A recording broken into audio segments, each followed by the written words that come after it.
We are going to make the title a little bigger, change the color of the status text, round the corners of the button, and change the color of the buttons. Pass an instance of the class text style to the property style of the text widget for the title. If you want to make the text bold, change the font size, change the font color, and for many other customizations, you have to use this class text style. Pass a font size to the property font size of the text style class. Pass an instance of the text style class to the property style of the text widget for status. Pass a color to the property color using the colors class. And make the text bold by passing fontWeight.bold to the font weight property.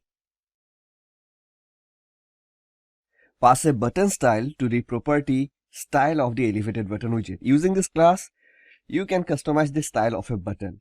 Use elevatedButton.styleFrom to get an instance of the button style class. Pass it to the parameter style. If you want more control over how the color changes depending on the state of the button, then you can create an instance of the button style class yourself. Pass a color to the parameter primary of the styleFrom function to change the color of the button. To make the corners of the button round, pass an instance of the class rounded rectangle border to the proper parameter shape of the styleFrom function. Pass border radius.circular with the value for the radius to the property border radius. Do the same for the other button too. Now change the color of the status text if status is equal to complete. We have to remove the constant keyword here as we are using a variable task inside the text widget. So this is a ternary operator.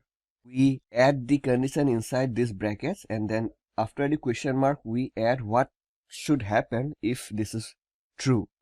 So in this case, we want to assign the color blue if the task is incomplete, and if it is complete then green. So we have this condition here, then we have this question mark, and then what should happen when this is true. So if this is incomplete, then the color should be colors.blue, otherwise colors.green.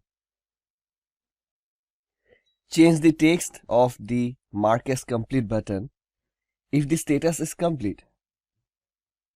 In a similar way, using the ternary operator, we shall check if the status is incomplete. If it is incomplete, then we shall display mark as complete, otherwise mark incomplete. Let's add some space using the sized box widget above the description and between the buttons. So add an instance of the widget sized box above the text widget for the task description and pass 5 to the property height. Also add a similar sized box between the two elevated buttons. This time pass 5 to the property width of the sized box widget. So in this lesson, you have learned how to style a text widget, you have learned how to style the widget elevated button, and you have also learned how to use the ternary operator to add widgets as per some specific conditions. And next we are going to implement the functionality of the button mark as complete or incomplete.